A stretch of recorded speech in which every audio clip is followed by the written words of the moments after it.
Assalamualaikum warahmatullahi wabarakatuh.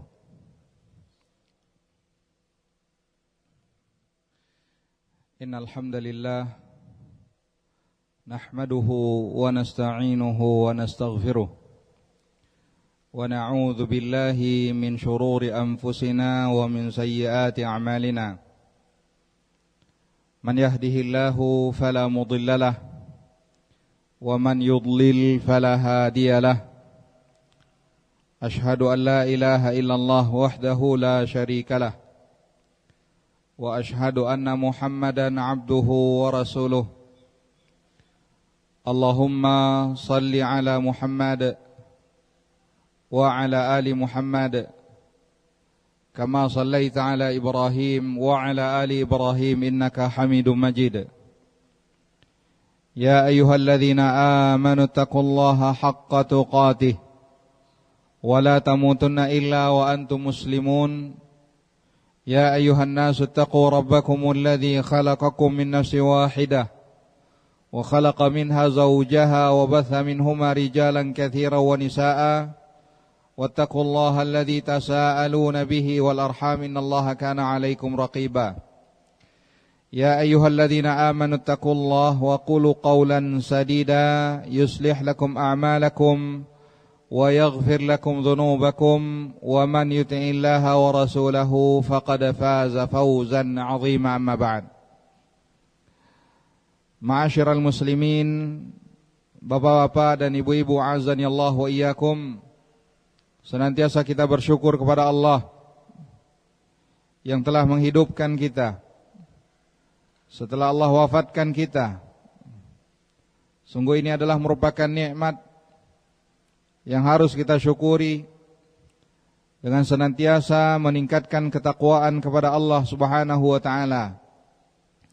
Sebagaimana Nabi sallallahu alaihi wasallam ketika beliau ditanya kenapa beliau senantiasa beribadah kepada Allah, melaksanakan salat hingga bengkak kaki beliau, beliau mengatakan, afala uhibbu an akuna abdan syakura. Sudah selayaknya aku senantiasa menjadi hamba yang senantiasa bersyukur kepada Allah Subhanahu wa taala. Salawat beriring salam semoga senantiasa tercurahkan kepada Nabi Muhammad sallallahu alaihi wasallam. Ma'asyiral ikhwah, a'azani Allah wa iyyakum. Pada pertemuan tadi malam kita telah menjelaskan muqaddimah dari Al-Qawaidul Arba' karya Syekhul Islam Muhammad bin Abdul Wahhab rahimahullahu taala, di mana di dalam muqaddimah tersebut beliau menjelaskan pentingnya bagi kita memahami 4 pokok landasan ini terkait dengan tauhid dan hakikat daripada kesyirikan. Karena suatu ibadah tidak akan dapat diterima, suatu ibadah tidaklah disebut sebagai ibadah kecuali jika dilandasi dengan tauhid. Sebagaimana halnya salat tidak akan diterima oleh Allah Subhanahu wa taala kecuali dengan taharah, dengan bersuci. Maka beliau juga menjelaskan bahwa sesungguhnya kesyirikan apabila masuk ke dalam suatu ibadah, maka ibadah tersebut akan menjadi rusak.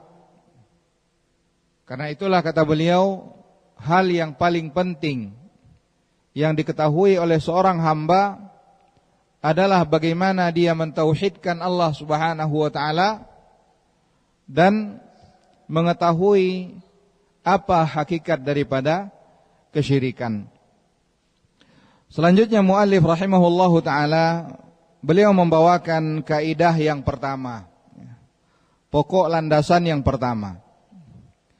Beliau mengatakan anta'lama annal kuffara alladhina qatalahum Rasulullah sallallahu alaihi wasallam muqirruna anna Allah huwal khaliq Ar-Razzaq, Al-Muhyi, Al-Mumit, Al-Mudabbiru li jami'il umur. Walam yudkhilhum dzalika fil Islam. Dalam kaidah yang pertama ini, penulis rahimahullahu ta'ala ingin menjelaskan kepada kita hakikat daripada Islam. Inti dakwah dari setiap rasul yang diutus oleh Allah Subhanahu wa ta'ala. Beliau ingin menjelaskan apa hakikat makna dari La ilaha illallah Muhammadun Rasulullah. Ini yang akan beliau ingin jelaskan. Kenapa? Karena banyak di antara kaum muslimin mereka bersyahadat La ilaha illallah Muhammadur Rasulullah, akan tetapi tidak memahami hakikat dari La ilaha illallah Muhammadur Rasulullah yang pada akhirnya menjatuhkan mereka ke dalam kesyirikan tanpa mereka sadari. Masih banyak di antara kaum muslimin yang memahami La ilaha illallah,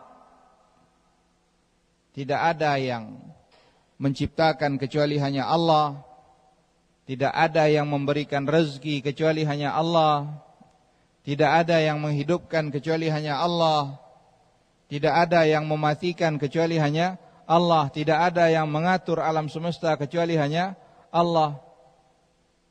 Masih banyak di antara kaum muslimin yang meyakini ini, belum begitu memahami apa hakikat daripada La ilaha illallah. Beliau mengatakan,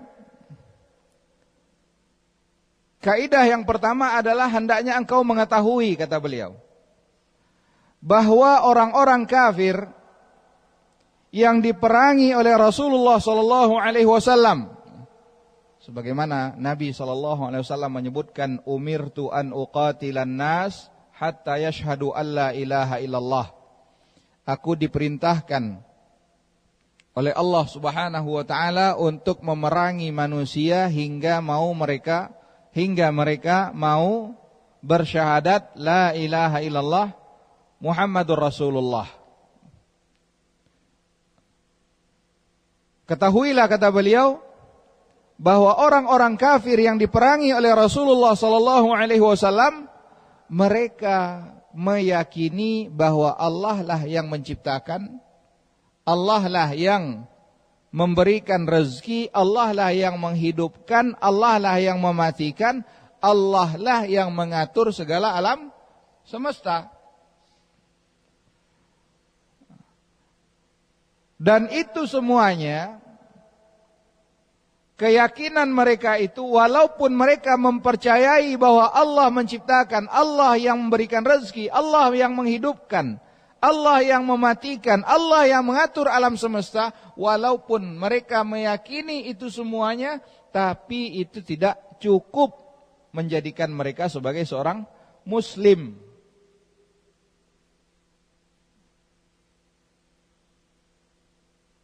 Dalilnya apa yang menunjukkan bahwa mereka itu meyakini bahwa Allah yang memberikan rezeki, Allah yang menghidupkan, Allah yang mematikan, Allah yang mengatur segala sesuatunya?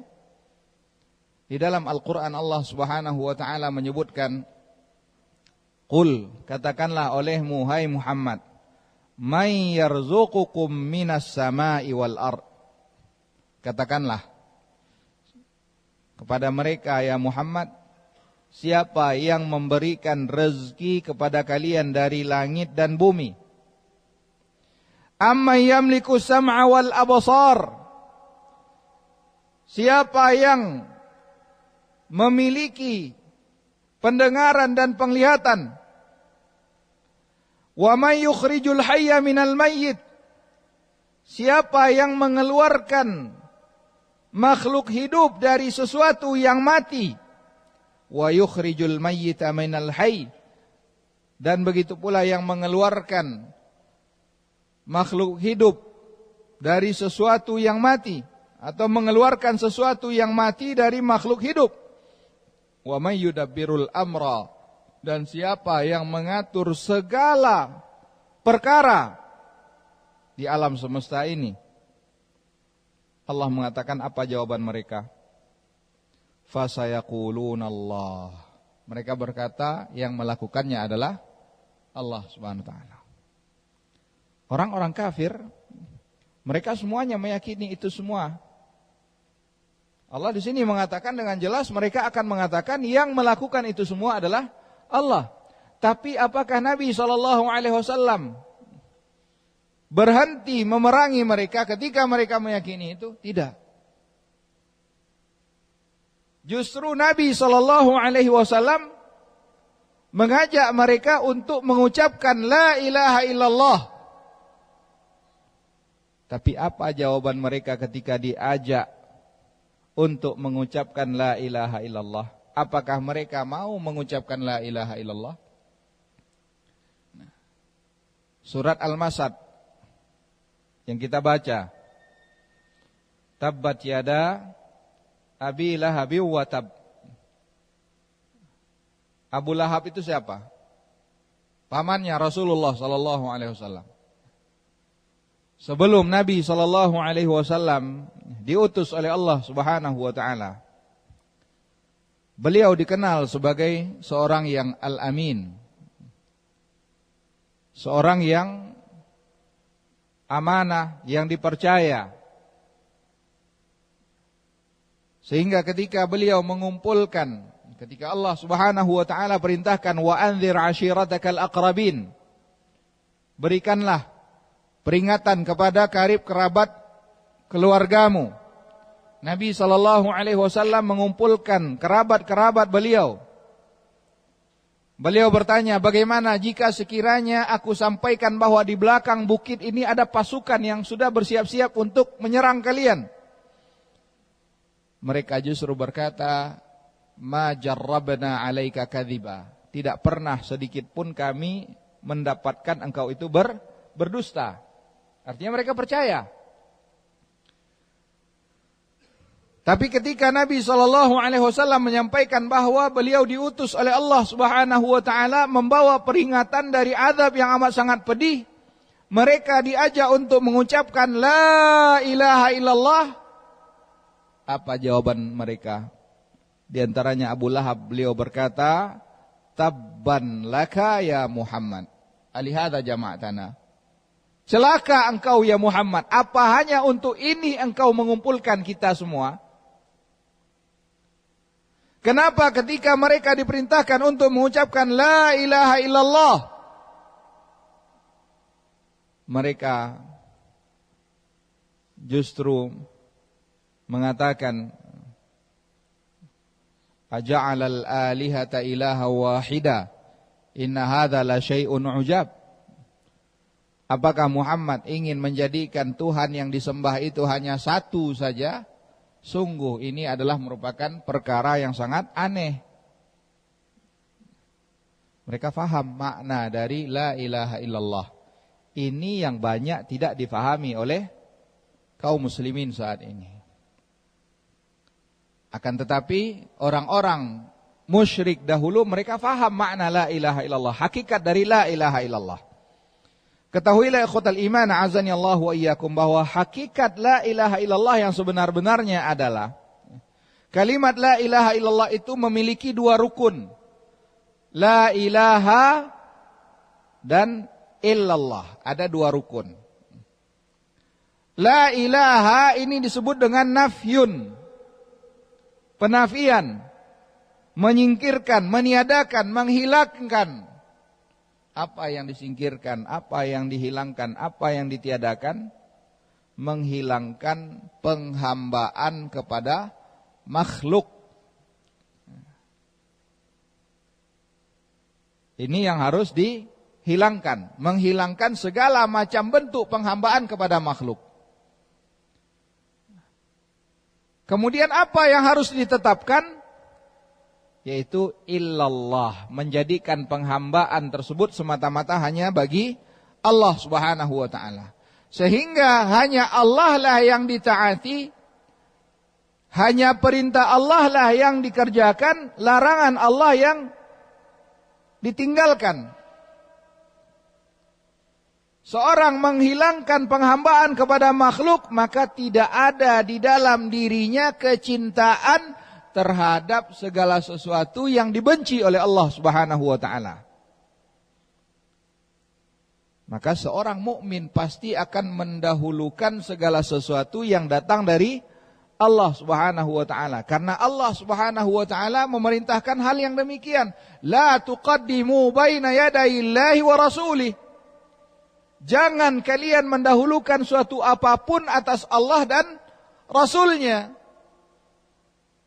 Ketika kita mendapatkan apa yang diinginkan oleh hawa nafsu kita bertentangan dengan perintah Allah SWT, maka perintah Allah lah yang kita dahulukan, kita menyingkirkan penghambaan kepada hawa nafsu.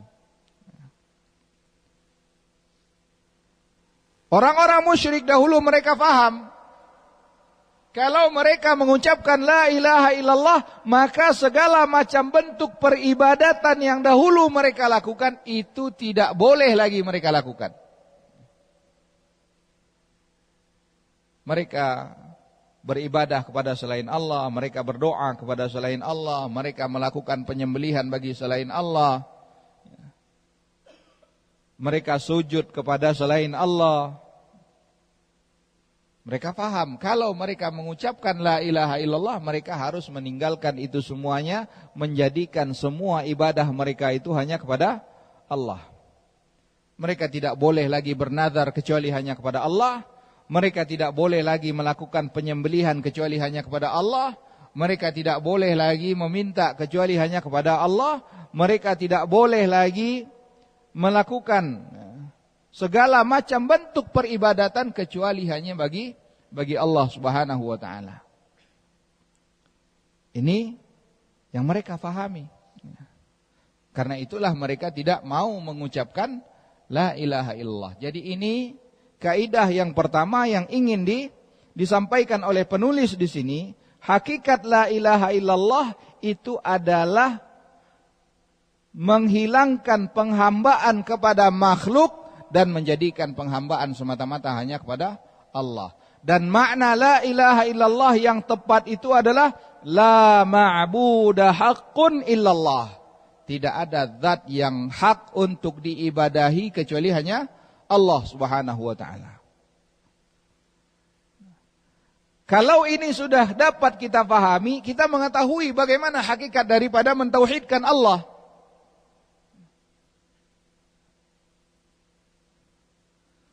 Tauhidullah Azza wa Jal, mengesahkan Allah Subhanahu wa taala di dalam hak Allah dan di dalam kekhususan Allah Subhanahu wa taala. Sebagaimana kesyirikan itu adalah taswiyatu ghairillah billah fima huwa min khasaisillah. Tauhid berasal dari kata wahid yang artinya satu. Mengesahkan Allah dalam hak Allah. Apa hak Allah? Hak Allah adalah ibadah. Apa ibadah itu? Ibadah adalah segala sesuatu sebagaimana disebutkan oleh Syekhul Islam Ibnu Taimiyah rahimahullahu taala, ibadah itu adalah ismun jami'un likulli ma yuhibbuhu Allah wa yardah min qaulin aw fi'lin zahirin wa batinin. Segala sesuatu yang dicintai dan diridhai oleh Allah, baik itu perkataan ataupun perbuatan, itu adalah ibadah. Kalau kita mendapatkan di dalam Al-Quran Allah Subhanahu wa ta'ala menyebutkan innallaha yuhibbut tawwabin wa yuhibbul mutatahhirin. Allah mencintai orang-orang yang senantiasa bertaubat, orang-orang yang senantiasa mensucikan dirinya. Ini menunjukkan kalau Allah SWT mencintai orang-orang yang bertaubat dan orang-orang yang mensucikan dirinya, ini menunjukkan bahwa taubat, bersuci, taharah itu adalah merupakan ibadah. Ketika kita mendapatkan di dalam Al-Quran Allah Subhanahu wa ta'ala menyebutkan yufuna bin nadhri wa yakhafuna yawman kana syarruhu mustatira. Ini menunjukkan bahwa nazar juga merupakan ibadah. Dalam Al-Quran kita mendapatkan fasalli li rabbika wanhar. Salatlah semata-mata hanya untuk Rabbmu. Dan sembelihlah juga semata-mata hanya untuk Allah Subhanahu wa ta'ala. Ini menunjukkan bahwa salat, menyembelih itu juga merupakan ibadah. Maka tidak boleh diperuntukkan kepada selain Allah Subhanahu wa ta'ala. Tidak boleh seorang melakukan penyembelihan untuk mendekatkan dirinya kepada jin, kepada syaitan, kepada makhluk. Karena penyembelihan itu adalah merupakan ibadah, tidak boleh diperuntukkan kepada selain Allah Subhanahu wa ta'ala.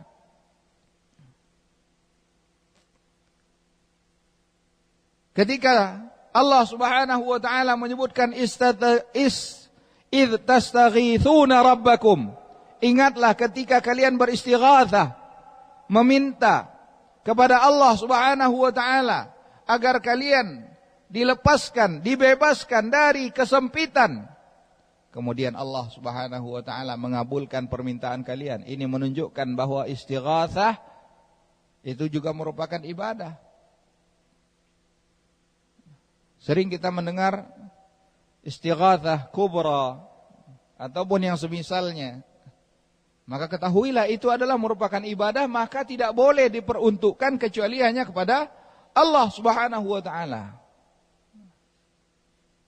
Ini yang ingin disampaikan oleh penulis di dalam kaidah yang pertama. Beliau ingin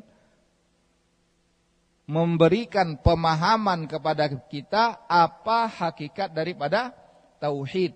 Hakikat tauhid itu bukan sekedar hanya meyakini Allah yang menciptakan, Allah yang menghidupkan, Allah yang mematikan, Allah yang mengatur, tidak. Tapi hakikat daripada tauhid itu adalah inti dakwah daripada Rasul, yaitu mengajak manusia untuk meyakini bahwa tidak ada zat yang hak untuk diibadahi kecuali hanya Allah Subhanahu wa ta'ala.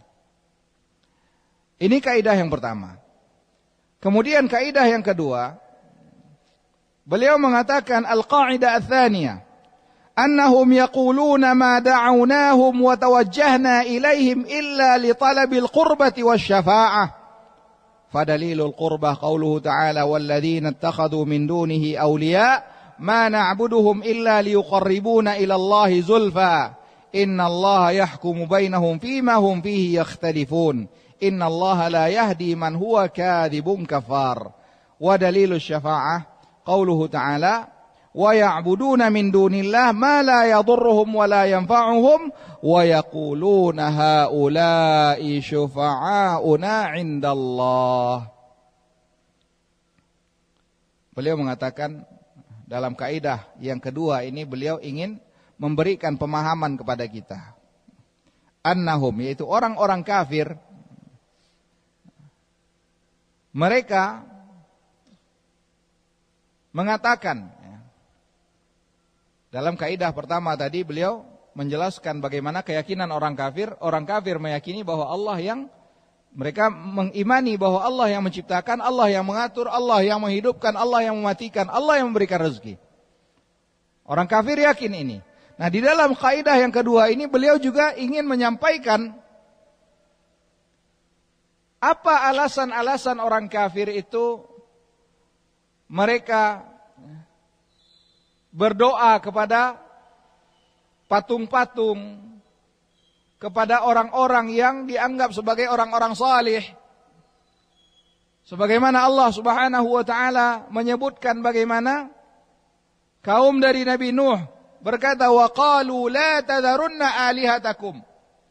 Jangan tinggalkan Tuhan-Tuhan kalian.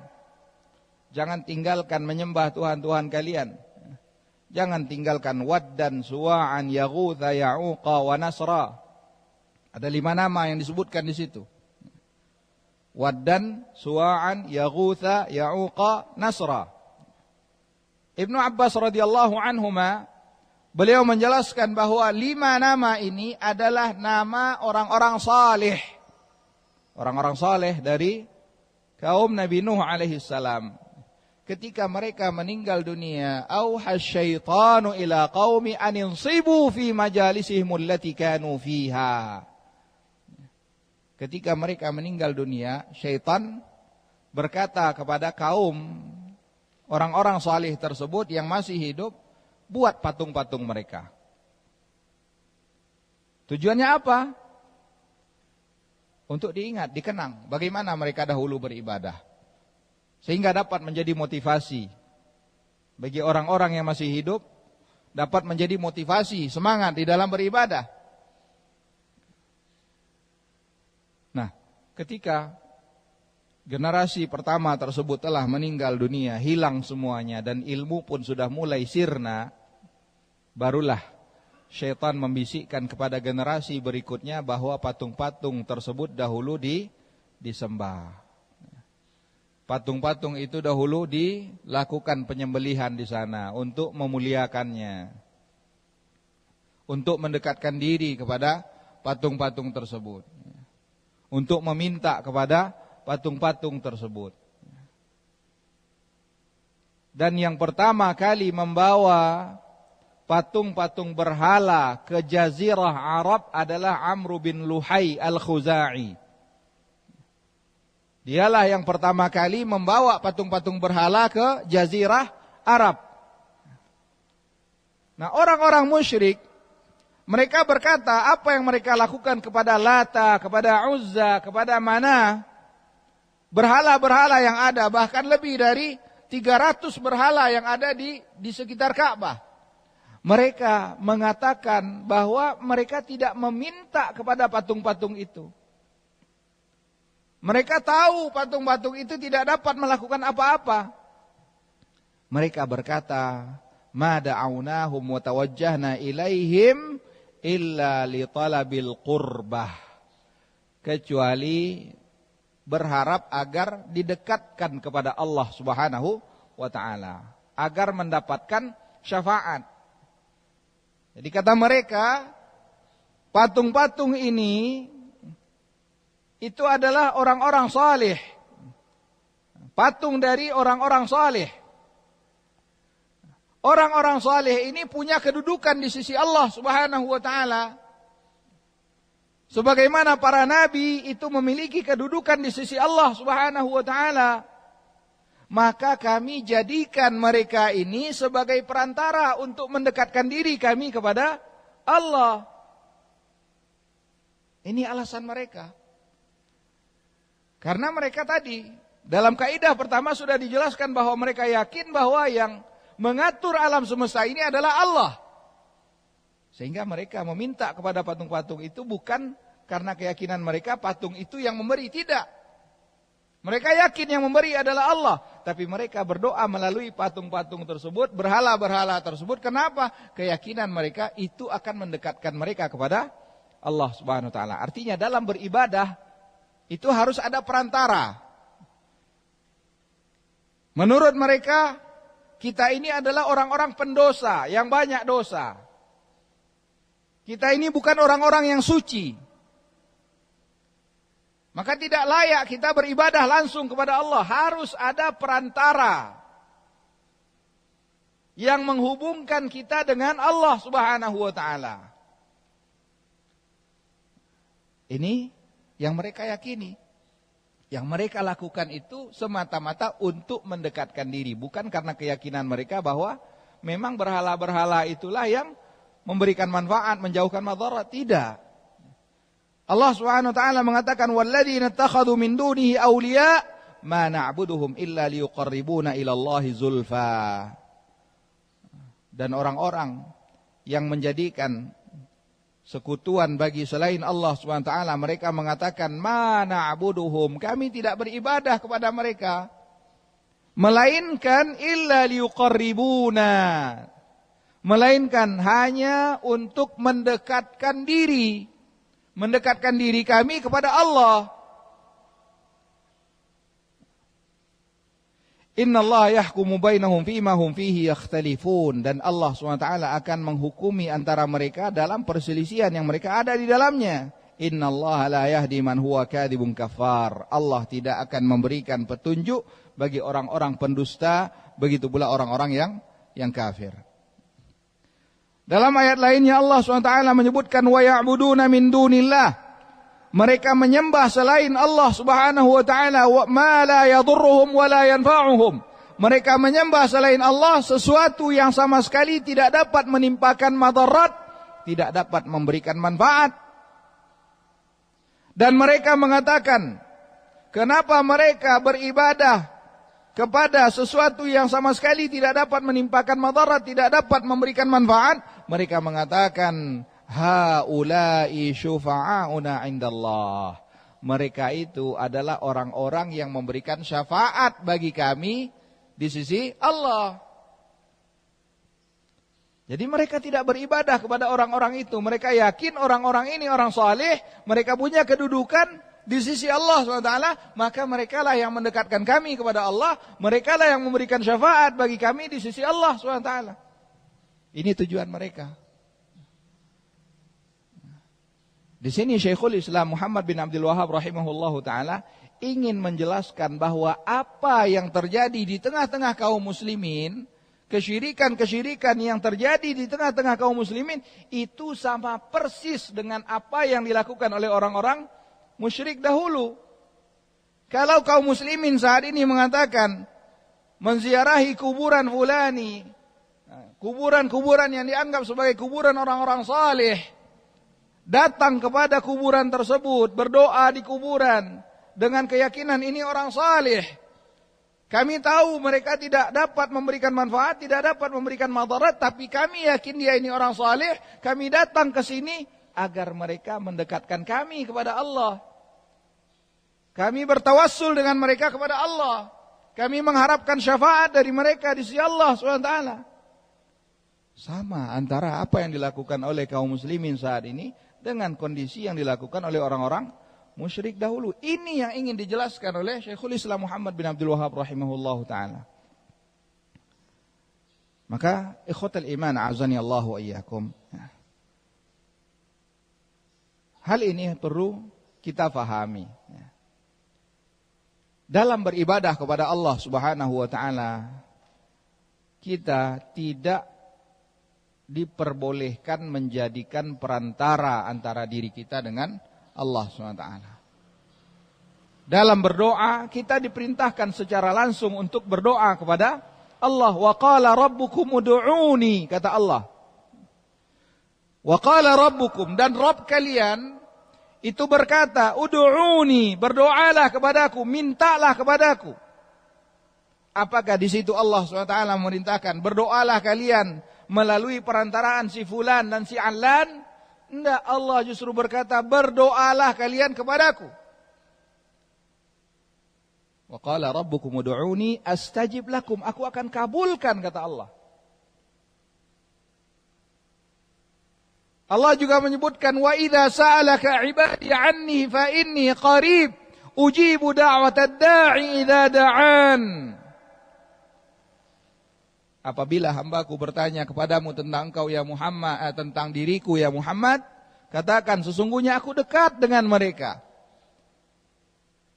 Aku akan kabulkan doa siapapun yang mau berdoa.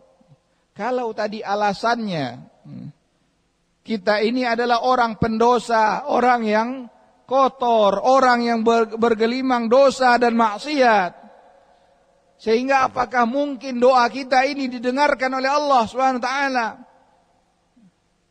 Ketahuilah bahwa Allah Subhanahu wa taala telah mengabulkan doa makhluk yang paling buruk. Allah mengabulkan doa siapa? Iblis. Ketika iblis meminta kepada Allah Subhanahu wa taala untuk diberikan umur yang panjang, Allah kabulkan atau tidak? Allah kabulkan. Kalau saja Allah SWT mengabulkan doa iblis, maka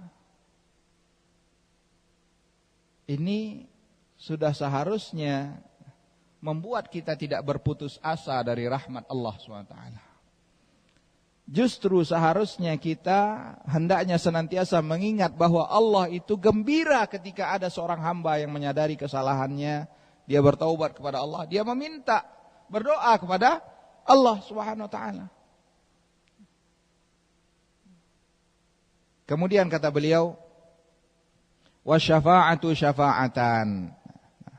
Setelah beliau menjelaskan bahwa apa yang dilakukan oleh orang-orang musyrik itu tujuan mereka semata-mata untuk mendekatkan diri kepada Allah Subhanahu wa taala, beliau ingin menjelaskan tentang hakikat dari syafaat.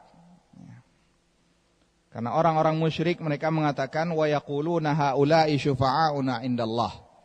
Orang-orang saleh itu adalah merupakan orang-orang yang akan memberikan syafaat bagi kami di sisi Allah SWT. Maka di sini beliau ingin menjelaskan hakikat daripada syafaat itu. Ikhwatal iman a'azani Allah wa iyyakum. Apa itu syafaat? Syafa'atun itu berasal dari kata syaf'un. Dan di dalam Al-Quran Allah SWT menyebutkan wal fajri walayalin ashar. Kemudian wasyaf'i wal watr. Ada kata syaf'un, ada watrun atau witrun. Salat witir disebut dengan salat witir karena bilangan jumlah rakaatnya ganjil. Syaf'un lawan dari witrun. Jadi ada yang ganjil, lawannya apa? Genap. Ini asal katanya. Asal kata dari syafaat. Nah, kenapa syafaat itu disebut dengan syafaat? Apa kaitannya? Ketika seseorang meminta syafaat untuk didekatkan kepada sesuatu, kita tidak kenal dengan seorang pejabat, tapi kita tahu ada orang yang dekat dengan pejabat itu, maka kita minta orang yang kenal dengan pejabat itu untuk apa? Mengenalkan kita, mendekatkan kita kepada siapa? Pejabat. Artinya yang tadi dia seorang diri, dia tidak punya kekuatan apa-apa. Ketika dia meminta bantuan kepada orang lain untuk memberikan syafaat, dia menjadi dua orang, menjadi ganda. Dari tadi ya ganjil menjadi genap. Ganjil yang tadinya dia lemah, tidak punya kekuatan apa-apa, dengan adanya yang memberikan syafaat ini dia menjadi genap, dengan itu bertambah kekuatannya. Ini hakikat makna dari syafaat. Jadi orang yang memberikan syafaat itu dia minta bantuan agar dikuatkan, didekatkan, diberikan rekomendasi. Ini hakikat daripada syafaat. Nah, ketahuilah ikhwatal iman azani Allah wa iyyakum, syafaat itu di dalam Al-Qur'an itu dijelaskan ada dua macam bentuk syafaat. Ada syafa'atun muthbatah, ada syafa'atun manfiyah. Ada syafaat yang dibenarkan oleh syariat, dan ada syafaat yang tidak dibenarkan. Artinya syafaat yang dilarang, yang haram hukumnya. Syafaat yang dibenarkan oleh syariat itu adalah syafaat yang memenuhi dua syarat. Yang pertama adalah, syarat yang pertama dari syafaat yang dibenarkan, syarat pertama adalah Allah memberikan izin bagi orang tersebut untuk memberikan syafaat. Ini syarat pertama. Karena syafaat itu mutlak hanya milik Allah. Walillahi syafa'atu. Hanya Allah lah yang punya syafaat. Maka Allah lah yang berhak memberikan izin siapa yang dapat memberikan syafaat, siapa yang tidak dapat memberikan syafaat. Dalam Al-Quran, ayat kursi Allah Subhanahu wa taala menyebutkan, "Man dzalladzi yashfa'u 'indahu illa bi'idznih," kata Allah. Tidak ada seorang pun yang di sisi Allah yang dapat memberikan syafaat kecuali dengan apa? Bi'idznih, kecuali dengan izin dari Allah. Bahkan Nabi Muhammad sallallahu alaihi wasallam, beliau juga tidak dapat memberikan syafaat kecuali ketika telah diberikan izin oleh Allah SWT. Ketika manusia dikumpulkan di padang mahsyar menunggu pengadilan Allah SWT, saking lamanya masa penungguan tersebut, manusia sudah merasa kepayahan, kesusahan. Mereka datang kepada Nabi Adam untuk menghadap Allah, berdoa, meminta kepada Allah. Tapi Nabi Adam tidak sanggup. Kemudian datang kepada Nabi Nuh. Nabi Nuh pun demikian. Mereka kemudian datang kepada Nabi Ibrahim, kepada Nabi Musa, kepada Nabi Isa. Semua Nabi tersebut menyatakan mereka tidak sanggup untuk melakukan itu. Tidak dapat meminta kepada Allah SWT. Merasa tidak layak, tidak pantas untuk meminta kepada Allah SWT. Hingga akhirnya datanglah mereka kepada Nabi Muhammad SAW. Kemudian Nabi SAW pun sujud. Hingga ketika Allah SWT mengatakan, "Ya Muhammad, irfa' ra'sak, sal tu'ta, washfa' tushaffa'." Hingga Allah SWT mengatakan, "Wahai Muhammad, angkat kepalamu, mintalah, engkau akan diberi apa yang kau minta. Berikan syafaat, engkau diizinkan untuk memberikan syafaat." Baru setelah itu Rasulullah SAW memberikan syafaat. Dan syafaat Nabi yang paling besar, asy-syafa'atul 'uzma, adalah meminta kepada Allah agar dimulai pengadilan manusia. Karena itulah Nabi SAW dipuji, disanjung oleh manusia dari awal hingga akhir. Inilah yang disebut dengan maqaman mahmuda. Kedudukan yang dengan kedudukan tersebut Nabi SAW dipuji oleh seluruh manusia. Seluruh manusia mengetahui bagaimana kemuliaan Rasulullah SAW.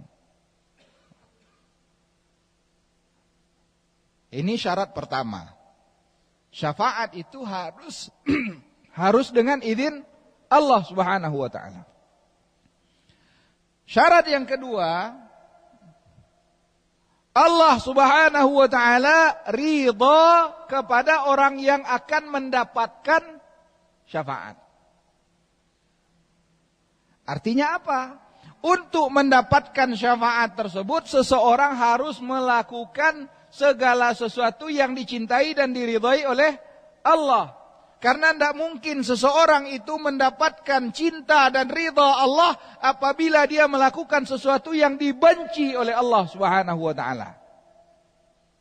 Dan Allah telah jelas-jelas mengatakan, wala yarda li'ibadihil kufur. Allah tidak meridai kekufuran. Allah tidak meridai kesyirikan. Maka ini menunjukkan bahwa tidak mungkin seseorang itu akan mendapatkan syafaat dengan jalan-jalan yang tidak dibenarkan. Syafaat itu pasti akan didapatkan dengan cara yang dibenarkan oleh Allah Subhanahu wa taala. Syafaat tidak akan didapatkan dengan kesyirikan. Tidak akan didapatkan dengan berdoa di kuburan-kuburan, meminta-minta kepada kuburan orang-orang yang dianggap sebagai wali-wali Allah, orang-orang saleh. Tidak. Justru syafaat itu akan didapatkan dengan apa? Dengan cara yang diridhai oleh Allah SWT. Ingin mendapatkan syafaat Rasulullah SAW, maka perbanyaklah bersalawat atas Rasulullah SAW. Nabi SAW pernah ditanya, man as'adun nasi bi syafa'atika ya Rasulullah. siapa orang yang paling berbahagia mendapatkan syafaatmu ya Rasulullah? Nabi menyebutkan, man qala la ilaha illallah khalisan min qalbi. Mereka yang mengucapkan la ilaha illallah penuh dengan keikhlasan, kemurnian dari hatinya. Jadi syafaat itu akan didapatkan dengan tauhid, dengan mentauhidkan Allah Subhanahu wa taala. Kemudian ini syafaat yang mutsbatah. Adapun asy-syafa'ah al-manfiyah. Kata penulis di sini fasyafa'atul manfiyah. Adapun syafaat yang dinafikan, syafaat yang dilarang, maka tutlabu min ghairillah fima la yaqdiru alaihi illallah. Syafaat yang dimintakan dari selain Allah dalam hal-hal yang tidak ada yang mampu melakukannya kecuali hanya Allah Subhanahu wa taala. Allah Subhanahu wa taala berfirman, ya ayyuhalladzina amanu, hai orang-orang yang beriman, anfiqu mimma razaqnakum, infakkanlah harta yang telah kami berikan kepada kalian, yang telah kami rezekikan kepada kalian. Keluarkanlah harta yang telah kami rezekikan kepada kalian. Min qabli an ya'tiya yaumun la bay'un fihi wala khullah. Sebelum datang hari di mana tidak ada lagi transaksi jual beli pada hari tersebut, wala khullah. Begitu pula tidak ada kekerabatan. Wala syafa'ah, dan tidak ada pula syafaat. Wal kafiruna humudz zalimun. Dan orang-orang yang kafir mereka lah orang-orang yang berlaku zalim. Ini menunjukkan syafaat yang manfiyah. Syafaat yang diminta dari selain Allah Subhanahu wa taala dalam hal-hal yang mereka tidak mampu. Contoh, mengangkat madarat, memberikan manfaat. Ini manusia tidak mampu melakukannya. Yang dapat memberikan manfaat, mengangkat madarat itu hanyalah Allah SWT. Yang dapat mendekatkan kita kepada surga Allah itu hanyalah Allah Subhanahu wa taala. Maka ini hanya boleh diminta kepada Allah. Adapun syafaat yang manusia mampu melakukannya boleh. Boleh kita minta kepada manusia. Contoh, seperti orang yang menghadap seseorang agar diperkenalkan dengan pimpinan sebuah yayasan atau pimpinan sebuah daerah untuk urusan tertentu dan dia mampu melakukan itu, maka ini boleh kita mintakan. Tapi sesuatu yang tidak mampu dilakukan kecuali hanya oleh Allah, maka itu tidak boleh dimintakan kecuali hanya kepada Allah Subhanahu wa taala. Kemudian ikhwatul iman azani Allah wa iyyakum, muallif mengatakan wasyafi'u mukramun bisyafa'ah. Jadi orang yang memberikan syafaat itu mereka dimuliakan oleh Allah. Dimuliakan oleh Allah dengan apa? Dengan mereka diberikan izin untuk memberikan syafaat. Karena itulah Nabi SAW dipuji oleh seluruh manusia dari awal sampai akhir. Wal masyfu'u lahu. Adapun orang yang diberikan syafaat, man radiyallahu qawlahu wa amalahu ba'dal izni. Adapun orang yang diberikan syafaat adalah mereka yang diridhai oleh Allah. Lihat, di sini orang yang diberikan syafaat itu siapa? Orang yang diridhai oleh Allah. Nah, siapa yang akan diridhai oleh Allah Subhanahu wa taala? Siapa yang akan dicintai oleh Allah Subhanahu wa taala? Dengarkanlah apa yang disampaikan oleh Rasulullah SAW dalam sebuah hadis qudsi, di mana Allah Subhanahu wa taala menyebutkan, "Wa ma yazalu 'abdi yataqarrabu ilayya bin nawafil hatta uhibbah." Wa ma taqarraba ilayya 'abdi ahabbu ilayya mimma aftaradtu 'alaihi wa la yazalu 'abdi yataqarrabu ilayya bin nawafil hatta uhibbah. Tidak ada suatu hal yang paling dicintai oleh Allah lebih besar daripada kecintaan Allah terhadap seorang hamba yang mendekatkan dirinya kepada Allah dengan segala ibadah yang Allah wajibkan. Jadi menjalankan ibadah-ibadah yang fardu, di antara ibadah yang paling agung setelah mentauhidkan Allah, setelah syahadat la ilaha illallah Muhammad Rasulullah adalah apa? As-salah, menjaga salat. Ini amat sangat ditekankan oleh Allah SWT. Hafidhu ala salawati wa salatil wusta. Jagalah salat-salat yang diwajibkan oleh Allah SWT. Kalau seorang muslim tidak mau melakukan salat, maka kebaikan apa lagi yang akan dia hadapkan kepada Allah Subhanahu wa taala? Padahal Nabi telah menjelaskan al-ahdul ladzi bainana wa bainahum as-shalah. Batas pemisah antara kita dengan mereka adalah salat. Siapa yang meninggalkan salat, maka sungguh dia telah kufur kepada Allah Subhanahu wa taala. Nah, Allah mengatakan dalam hadis qudsi, tidaklah seorang hamba mendekatkan dirinya dengan ibadah yang aku wajibkan, kemudian dia menambah dengan ibadah-ibadah yang disunnahkan, maka dengan itu aku akan mencintai hamba tersebut. Ini menunjukkan bahwa ridha Allah, kecintaan Allah itu tidak akan didapatkan kecuali dengan hal-hal yang disukai oleh Allah Subhanahu wa taala. Kemudian muallif rahimahullahu taala menyebutkan al-qa'idah ats-tsalitsah. Beliau mengatakan anna Nabiy sallallahu alaihi wasallam dhahara ala unasin mutafarriqin fi ibadatihim. Minhum man ya'budu asy-syamsa wal qamar wa minhum man ya'budu al-malaikah wa minhum man ya'budu al-anbiya was salihin wa minhum man ya'budu al-asyjara wal ahjar wa qatalahum Rasulullah sallallahu alaihi wasallam wa lam yufarriq bainahum. Wa dalilu qawluhu ta'ala wa qatiluhum hatta la takuna fitnatun wa yakuna ad-dinu kulluhu lillah. فدليل الشمس والقمر قوله تعالى ومن آياته الليل والنهار والشمس والقمر لا تسجدوا للشمس ولا للقمر واسجدوا لله الذي خلقهن إن كنتم إياه تعبدون. ودليل الملائكة قوله تعالى ويوم يحشرهم جميعا ثم يقول للملائكة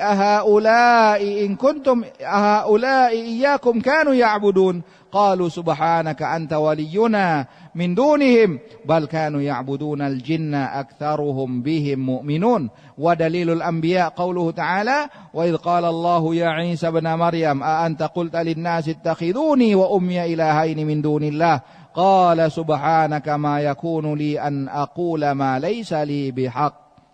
ودليل الصالحين قوله تعالى قل ادعوا الذين زعمتم من دونه فلا يملكون كشف الضر عنكم ولا تحويلا أولئك الذين يدعون يبتغون إلى ربهم الوسيلة أيهم أقرب ويرجون رحمته ويخافون عذابه إن عذاب ربك كان محذورا. ودليل الأشجار والأحجار قوله تعالى أفرأيتم اللات والعزى ومناة الثالثة الأخرى. وحديث أبي واقد الليثي رضي الله عنه أنه قال خرجنا مع رسول الله صلى الله عليه وسلم إلى حنين ونحن حدثاء عهد بكفر وللمشركين سدرة يعكفون عندها وينوطون بها أسلحتهم يقال لها ذات أنواد فمررنا بسدرات فقلنا يا رسول الله اجعل لنا ذات أنواد كما لهم ذات أنواد فقال رسول الله صلى الله عليه وسلم الله أكبر إنها السنن. قلتم والذي نفسي بيده كما قالت بنو إسرائيل لموسى اجعل لنا إلها كما لهم آلهة. Dalam kaidah yang ketiga ini, penulis ingin menjelaskan kepada kita bahwa permasalahan yang ada, kekacauan, kekufuran, kesyirikan yang ada, yang dihadapi oleh Rasulullah sallallahu alaihi wasallam itu justru jauh lebih kompleks. Bermacam-macam. Tidak hanya satu macam saja. Semuanya ada. Ada yang menyembah matahari, ada yang menyembah bulan, ada yang menyembah bintang-bintang, ada yang menyembah orang-orang saleh, ada yang menyembah para nabi, ada yang menyembah batu-batu, ada yang menyembah mengkeramatkan pohon-pohon, semuanya ada. Dalilnya ayat-ayat yang tadi telah kita bacakan. Nah, antum bisa lihat ayat-ayatnya tersebut. Allah Subhanahu wa taala memerintahkan Rasulullah SAW untuk memerangi mereka semuanya tanpa membedakan, mengecualikan siapapun. Semuanya diperintahkan oleh Allah Subhanahu wa taala untuk diperangi. Baik mereka yang beribadah kepada orang-orang saleh, sebagaimana Allah Subhanahu wa taala menyebutkan ulaikal ladzina yad'una yabtaghuna ila rabbihimul wasilah. Orang-orang saleh yang mereka sembah itu justru mereka mendekatkan dirinya kepada Allah SWT. Mendekatkan dirinya kepada Allah SWT, mereka berharap rahmat dari Allah SWT dan mereka takut akan azab Allah SWT. Ada juga yang menyembah nabi-nabi. Allah Subhanahu wa taala menyebutkan bagaimana Allah berkata kepada Nabi Musa, "A anta qulta lin-nasi ittakhiduni wa ummi ilahaini min dunillah?" Hai Isa, apakah engkau mengatakan kepada manusia, jadikan aku dan ibuku sebagai Tuhan selain Allah? Apa kata Nabi Isa alaihissalam? Qala subhanak, maha suci engkau ya Allah. Ma yakunu li an aqula ma laysa li bihaq. Tidak sepantasnya bagi aku untuk mengatakan sesuatu yang tidak dibenarkan bagiku. Kalaupun aku telah mengatakan itu, in kuntu qultuhu faqad alimta. Kalaupun aku telah mengatakan itu, sungguh engkau pasti telah mengetahuinya.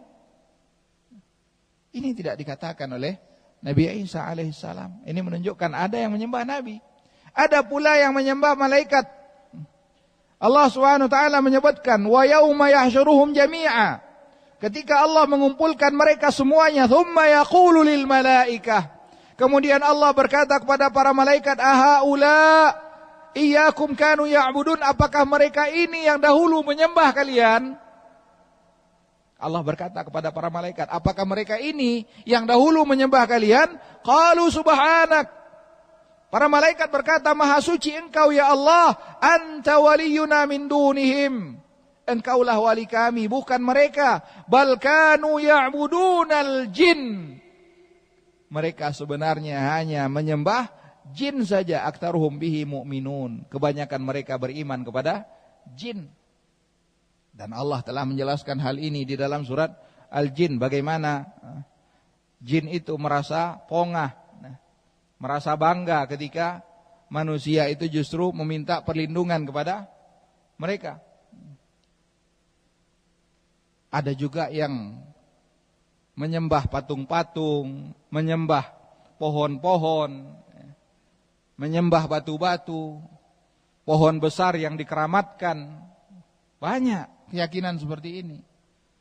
Keyakinan untuk mendapatkan keturunan harus pergi ke pohon fulani, ke tempat keramat fulani. Banyak. Ada yang meyakini keberkahan itu melalui batu tertentu. Dulu ada batu petir.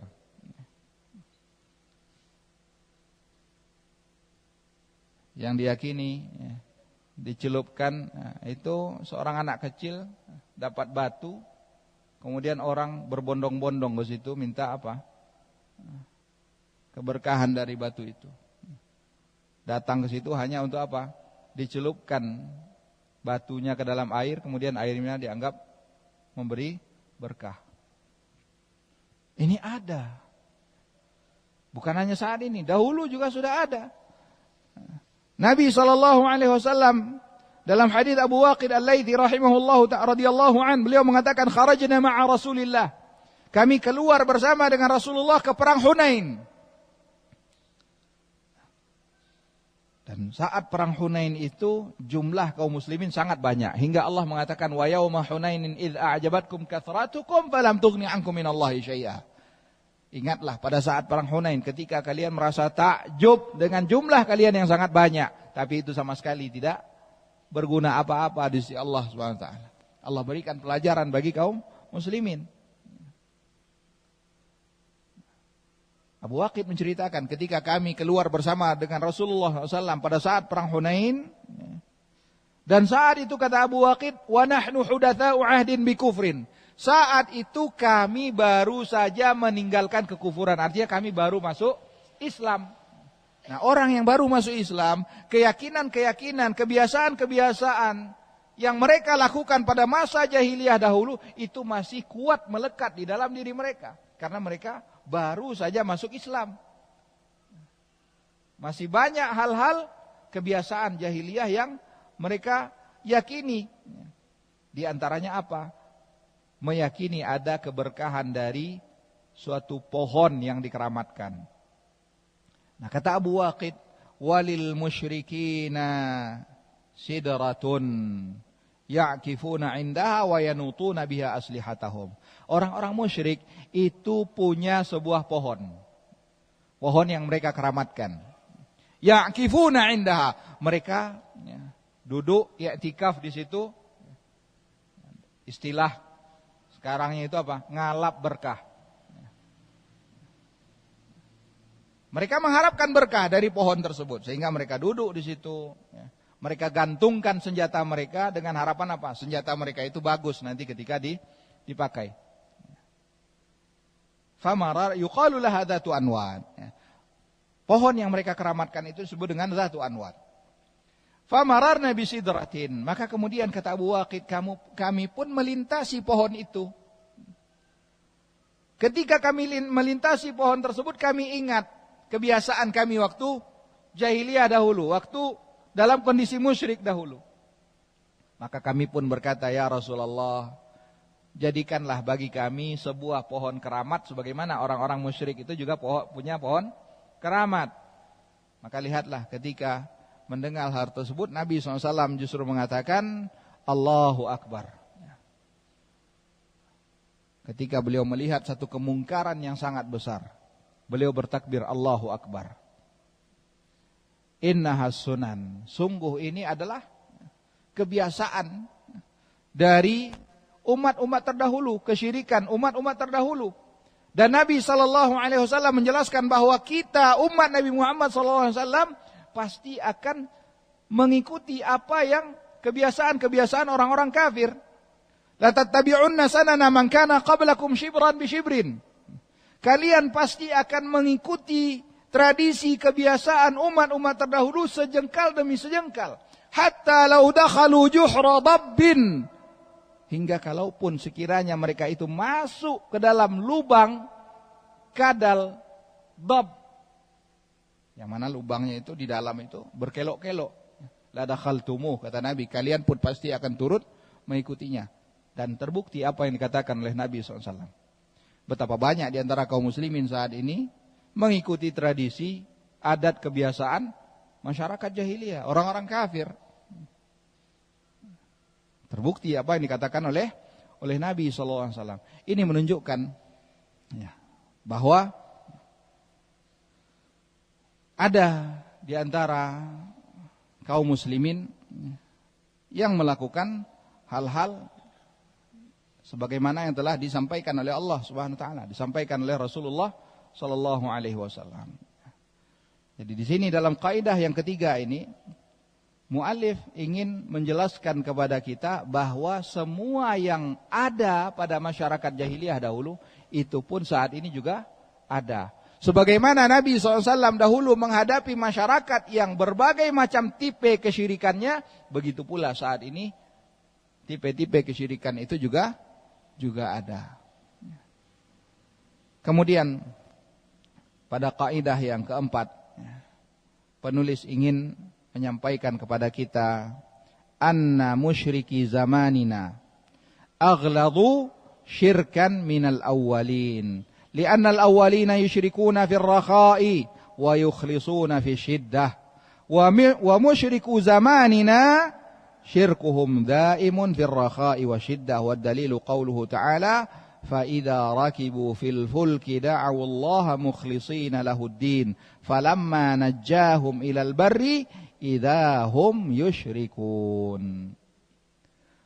Di sini penulis ingin menjelaskan bahwa kondisi orang-orang yang melakukan kesyirikan saat ini itu kondisi mereka jauh lebih buruk daripada orang-orang musyrik di zaman Nabi. Kenapa? Karena orang-orang musyrik di zaman Nabi itu mereka melakukan kesyirikan hanya pada saat apa? Kesenangan saja. Artinya ketika mereka dalam kondisi senang, dalam kondisi aman, dalam kondisi tentram, mereka melakukan kesyirikan. Tapi ketika dalam kondisi sempit, dalam musibah, tadi seperti yang sudah kita sampaikan dalam kaidah yang pertama tadi, bahwa orang-orang musyrik itu mereka meyakini bahwa hanya Allah yang menciptakan, Allah yang menghidupkan, Allah yang mematikan, Allah yang mengatur segala sesuatunya. Ini mereka yakini. Sehingga apa? Ketika dalam kondisi sempit, ketika mereka dikepung oleh badai, mereka yakin bahwa tidak ada yang dapat menyelamatkan mereka kecuali hanya Allah. Maka pada saat itu mereka hanya meminta kepada siapa? Apakah meminta kepada Lata, kepada Uzza, kepada Manat, kepada patung-patung berhala-berhala mereka? Tidak. Mereka justru hanya meminta kepada Allah Subhanahu wa taala. Ini orang musyrik dahulu. Allah Subhanahu wa taala menyebutkan dalam Al-Qur'an, fa idza rakibu fil fulk, ketika mereka berlayar di atas bahtera, di atas kapal. Orang di atas kapal. Di mana ketika mereka melihat di sekeliling mereka yang ada hanya lautan. Itu kondisi takut yang sangat luar biasa. Mereka yakin kalau kapal mereka tenggelam, itu tidak ada yang dapat menyelamatkan kecuali hanya siapa? Allah. Maka dalam kondisi demikian apa yang mereka lakukan? Da'awullaha mukhlisin. Mereka berdoa semata-mata hanya kepada Allah dalam kondisi sempit. Mukhlisina lahuddin. Tapi kata Allah, falamma najjahum ilal barri. Ketika Allah telah selamatkan mereka, mereka sampai ke daratan, sudah merasa aman lagi, dalam kondisi nyaman lagi, tentram lagi, idzahum yusyrikun. Mereka kembali melakukan apa? Kesyirikan. Berbeda dengan orang-orang yang melakukan kesyirikan saat ini. Saat ini mereka tidak hanya melakukan kesyirikan dalam kondisi senang saja, tapi yang lebih parah ketika tertimpa tangga pun mereka masuk lubang. Ketika mereka tertimpa musibah, mereka justru lebih parah melakukan kesyirikan. Ketika gelodo datang, mereka pun beramai-ramai melakukan penyembelihan di hutan-hutan, di sungai-sungai. Ketika terjadi tsunami, mereka menyembelih hewan kurban kemudian dihanyutkan di lautan. Padahal Allah Subhanahu wa taala lah satu-satunya zat yang mengangkat madarat.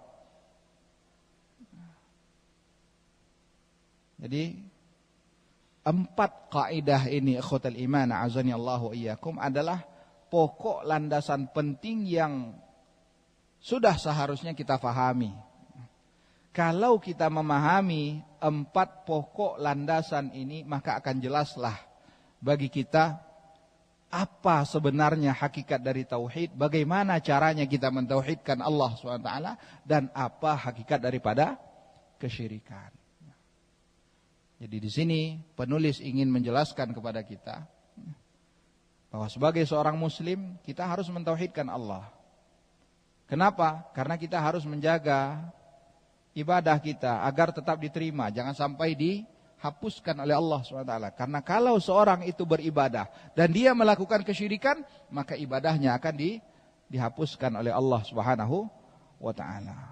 Nah, khotul iman, a'azani Allah wa iyyakum, ini 4 kaidah yang disampaikan oleh muallif rahimahullahu ta'ala. Kemudian beliau mengatakan, wallahu a'lam, tamma bihamdillah. Mudah-mudahan apa yang kita sampaikan ini dapat memberikan manfaat bagi kita semuanya. Dan sebagaimana yang telah kita sampaikan di awal, bahwa kesyirikan itu amat sangat banyak ragamnya. Sangat penting bagi kita untuk senantiasa berdoa meminta kepada Allah SWT agar dilindungi dari kesyirikan. Karena itulah Nabi Ibrahim alaihissalam yang beliau adalah Khalilullah, kekasih Allah SWT. Beliau saja masih minta perlindungan kepada Allah jangan sampai melakukan kesyirikan. Beliau berdoa kepada Allah, wajnubni wa baniya an na'budal asnam. Ya Allah, jauhkanlah aku dan keturunan-keturunanku jangan sampai melakukan penyembahan terhadap berhala-berhala, jangan sampai melakukan kesyirikan. Begitu pula halnya Nabi SAW berdoa kepada Allah SWT, mengajarkan kepada kita agar senantiasa meminta perlindungan kepada Allah SWT dari kesyirikan, baik yang disengaja ataupun yang tidak disengaja. Ikhwatal iman azani Allah wa iyyakum, ini mungkin yang dapat kita sampaikan dalam pembahasan materi Al-Qawaidul Arba' ini. Mudah-mudahan apa yang kita lakukan ini dinilai oleh Allah Subhanahu wa taala sebagai suatu amalan yang semata-mata mengharapkan ridha dari Allah Subhanahu wa taala. Semoga Allah Subhanahu wa taala menjadikan kehadiran kita di majelis ini sebagai kehadiran yang mubarak, yang dipenuhi dengan keberkahan, yang kehadiran yang ditulis oleh Allah Subhanahu wa taala sebagai kehadiran yang dipenuhi dengan sakinah, akan dinaungi oleh rahmat Allah Subhanahu wa taala. Allah jadikan kita hamba-hambanya yang senantiasa dipuji oleh Allah Subhanahu wa taala. Semoga Allah Subhanahu wa taala menjadikan kita mimman yastami'ul qaula, orang-orang yang mendengarkan peringatan, orang-orang yang mendengarkan nasihat dan dia mau mengikuti nasihat tersebut. Wa sallallahu ala nabiyyina Muhammad wa ala alihi wa sahbihi wa sallam. Subhanakallahumma bihamdik asyhadu an la ilaha illa anta astaghfiruka wa atubu ilaik. Wassalamu alaikum warahmatullahi wabarakatuh.